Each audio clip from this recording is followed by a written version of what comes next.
Actually, that sounds exactly like something we would do, doesn't it? And by we, I mean the United States. So that's probably exactly what happened.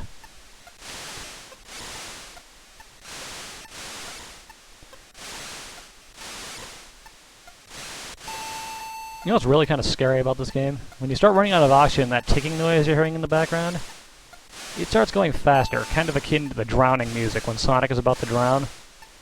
And it can make you panic a little bit. And you'll fly into a weird brown rusty satellite and die. Which isn't really much better than forgetting that you can breathe, because you get knocked out into space forever and are never found again. Hope none of you are watching this right before bed, because that would give me nightmares. Drifting endlessly in space until your oxygen runs out. Whew. Okay, 3 placed, 3 more to go. This mission kind of makes me hate myself. And you know what the best part is? The next iteration has 8 blocks. All past where the last one of these is placed. Isn't that just wonderful? Aren't you just happy to hear that that is how things go in this game? But, now we've only got 2 more. One thing that would have made this mission much more...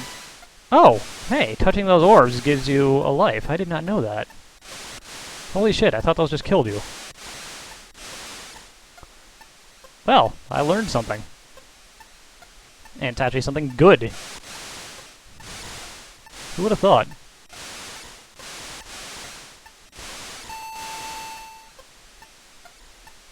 But, as I was saying before I interrupted myself with my discovery, this mission would be so much better if you could carry all of the blocks and just go do it.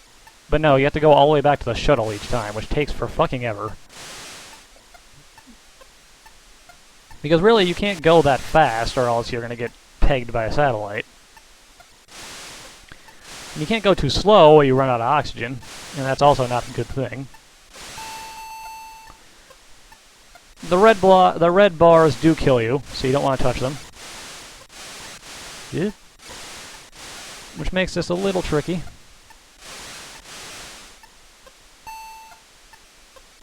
And there's one more.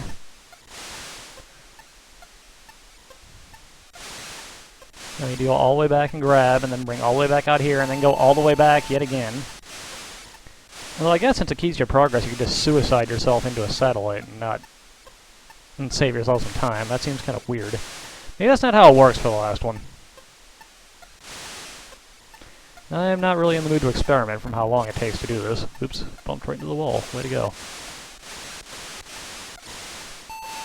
I don't know why the shuttle doesn't top off your oxygen while you're in it in this mission, but you have to hit the tanks or else you get no oxygen refill. This does, of course, lead to the question of why did they just leave oxygen tanks floating around outside of the space station? But presumably, if we're still building it, there's nobody in it, right? So they can't be life support. And if it's life support for people that are in it, is it really a good idea to be tapping into it and you're out on the outside? Also, they appear to be just connected to building blocks that don't actually have any space station compartments on it. So, once again, what is the point?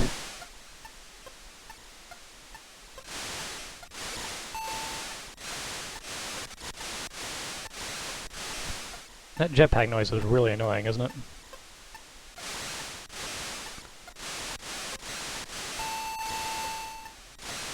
Yeah. Look out for the satellites, dear God. Go, man, go.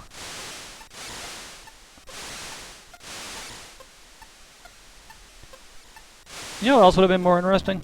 A mission where you go to land on the moon. But no, that's not in this game. God damn, finally. This will probably end up being the first mission I have to split. And now we've got our standard land the space shuttle.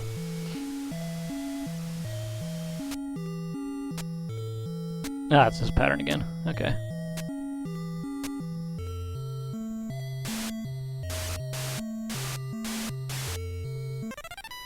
Hey, we're almost to the maximum lives for the first time. As long as you're not too terrible at it, you're pretty guaranteed to hit the maximum number of lives at some point.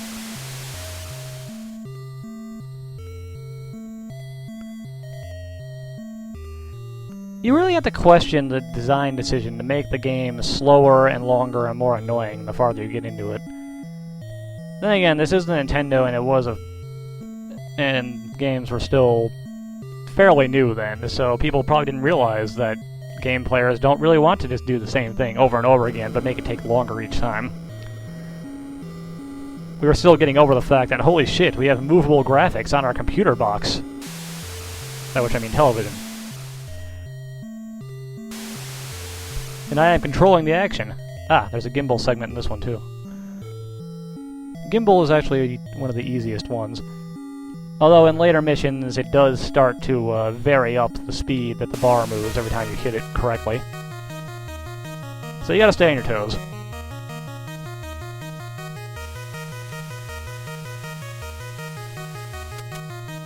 I'm not sure what we're aligning with here. I guess proper drop trajectory?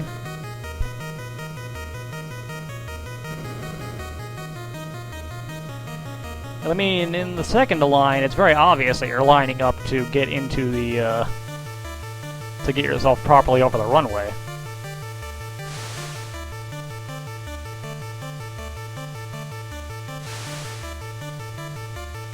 But, you know, whatever.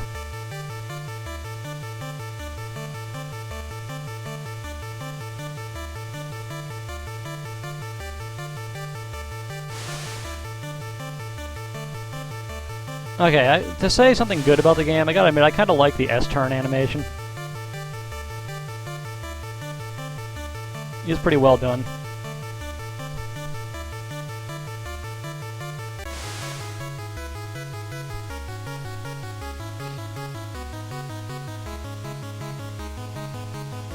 I wonder what our newspaper headline will say this time.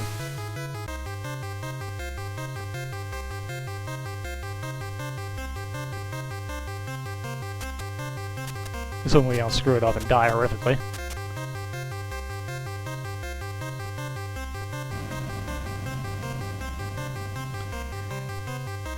To say something less nice about this game, it has some goddamn terrible music. Maybe not terrible, but excessively repetitive and annoying. Yeah, that sounds better.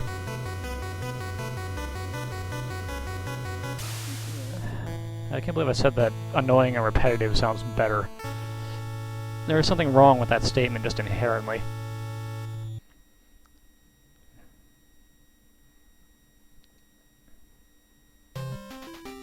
Oh, there is no newspaper. Nobody cares while we built more space station, I guess. So, with that note, I guess, later, guys.